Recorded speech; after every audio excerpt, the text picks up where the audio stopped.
This thrilling short film begins with a big storm that rages over the ocean with huge waves and heavy rain. Suddenly, a strange creature swims swiftly through the water, and a group of men on a ship start shooting at it. There are 4 armed men firing their guns, and a dog on the ship that keeps barking. The captain, Captain Storm, has one eye and bravely steers the ship through the storm. There's also a sharpshooter named Henry, nicknamed Mile the Minute Jones, who shoots a powerful rifle with 2 bullet holes. 2 other crew members, the gunner and Starge, join in the shooting, while a fearless white dog named Pooch accompanies them. The Pooch gets hit by a big wave, but thanks to the support of the pipe, it stays there and then shakes off the water from its body. Next to Pooch, there's a guy named Johnny Cloud. He loads his gun and carefully aims at the creature, which is swimming fast and leaving a trail in the stormy water.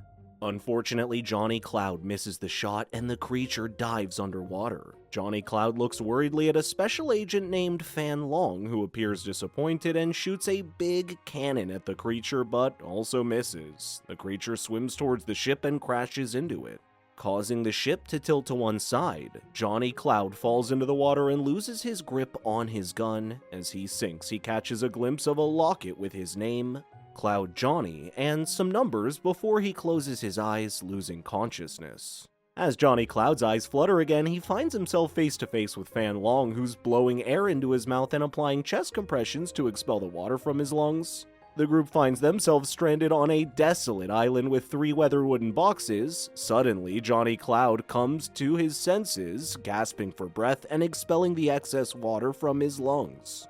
Gunner cheers up to witness his revival, whereas Starge thought he would receive a promotion in the making, but Fan Long humbly reminds them that it was a simple obstruction in the airways and expresses her disappointment at the lack of basic medical techniques available to Americans. Johnny Cloud says thanks to Fan Long as he regains consciousness, while Fan Long makes her way towards the captain, who stands steadfast on the coast of this island with binoculars in hand. Surveying the sea, the ship lies shattered in the middle, wedged against a nearby rock. It is at this moment that the captain urges Fan Long to answer his queries.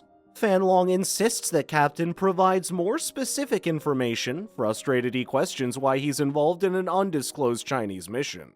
What the creature they were looking at in the sea was, and how they ended up on an uncharted island, Fan Long fixes a stern gaze upon him and firmly replies with a resounding no. The captain turns his attention to Johnny and asks about his well-being. Fan Long reveals how they are all in a dire situation after losing all their resources, such as ammunition and radio signals in the shipwreck. She states that the only way to stay fine is to complete the mission, find her people's station, and secure their research. The captain cautiously expresses concern about the top nature of their research ending the war.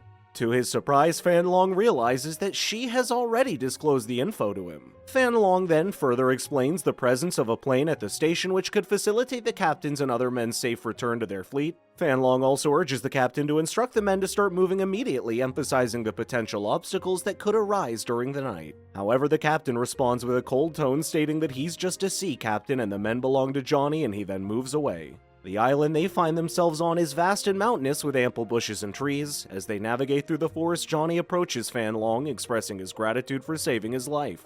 However, Fan Long remains stoic and continues moving forward. The gunmen chuckle briefly at the interaction, but quickly assume a serious demeanor as Johnny gives them a stern look. Suddenly, a creature scurries past, causing rustling in the bushes. Pooch catches its scent and starts barking fervently at a specific point. Fan Long warns Pooch to calm down, threatening to take control if necessary. The gunner, curious about Pooch's fixation, investigates and uncovers a hidden dinosaur behind a large leaf. The dinosaur pounces on the gunner, launching an attack. In the struggle, Gunner's rifle falls aside and he desperately tries to restrain the dinosaur's jaws. In a timely intervention, Pooch bites the dinosaur's tail while Sturge fires shots until the dinosaur is slain.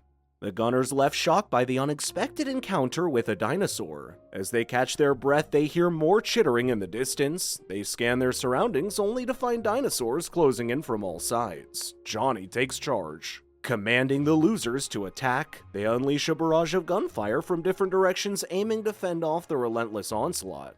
Amidst the chaos, a wild dinosaur leaps onto the captain, tearing his prosthetic leg from his body. The dinosaur inches closer, preparing to attack him, when Starge swiftly stabs a knife into its mouth from behind.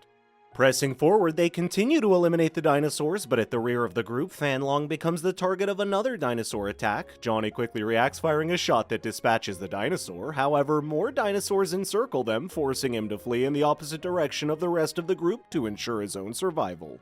As Johnny moves forward eliminating another dinosaur, he confronts Fan Long with anger. He demands to know the purpose of their presence on the island. Despite her attempts to silence him, Johnny's fury grows, questioning if they were sent to capture these creatures to use in war. Reluctantly, Fan Long reveals that the true plan is to harness the power that brought the dinosaurs into the present and weaponize it. Angrily, she accuses Johnny of recklessness. Amid their argument, Fan Long suddenly warns Johnny to stay still. A colossal dragon-like dinosaur with wings approaches him. Johnny remains steadfast, making a friendly gesture with his wrist. Surprisingly, the dinosaur rubs its mouth against Johnny's wrist. Seizing the opportunity, Fan Long throws a long grenade from behind Johnny. In shock, Johnny witnesses the explosion. He's struck by a tree and the dinosaur meets its demise instantly.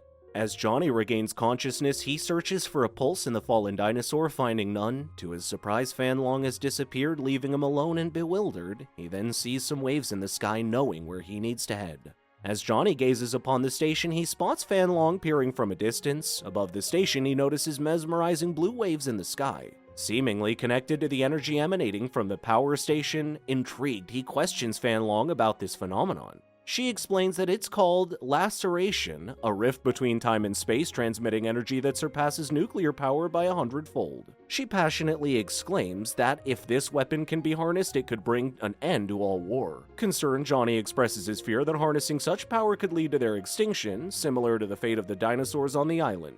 However, Fan Long counters that only the side that loses the war will face extinction. Motivated to prevent the weapon's misuse, Johnny formulates a plan to destroy the power station. However, Fan Long warns him that anything he shoots will pass through to the other side. She emphasizes that she has orders and her country requires this power. Their conversation is interrupted when they hear Gunner's distressed calls for Pooch. Johnny rushes to find him, encountering Starge and Henry, who explain that they got separated. To their astonishment, they discover Captain emerging from the trees with the aid of a crutch.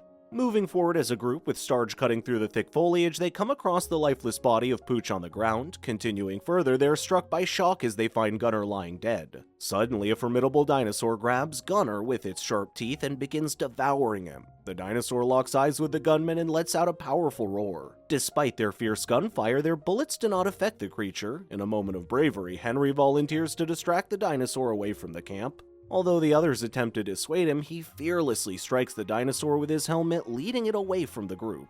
Johnny swiftly orders Starge to search for an ammunition in the power station while he himself heads to the plane, determined to pilot it into the power station. As Sarge explores the room, he opens some wooden boxes, only to be filled with the shock and sorrow. Meanwhile, as Johnny starts the plane, Captain enters and insists on taking control of the plane, stating that Johnny's a gunman and he should be leading the unit rather than sacrificing him to destroy the power station.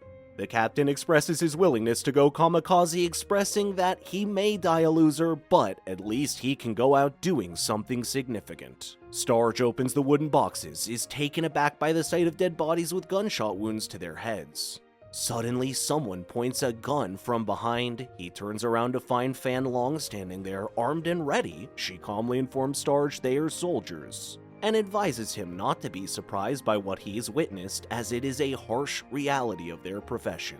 Meanwhile, Henry desperately runs, pursued by the dinosaur. He reaches the camp and the dinosaur breaks through the fence. Running toward the Blu-rays, Johnny calls out to Henry from the narrow area between two powerhouses. Both Johnny and Henry open fire on the dinosaur, which attempts to enter. Just then, the plane flies overhead and the captain, now the pilot, launches missiles at the dinosaur, but they do not drop. Making a joke about the missiles being made in China, the captain resorts to Plan B and crashes the plane directly into the dinosaur, causing it to die. He then passes through the rays, but the plane is destroyed on the other side.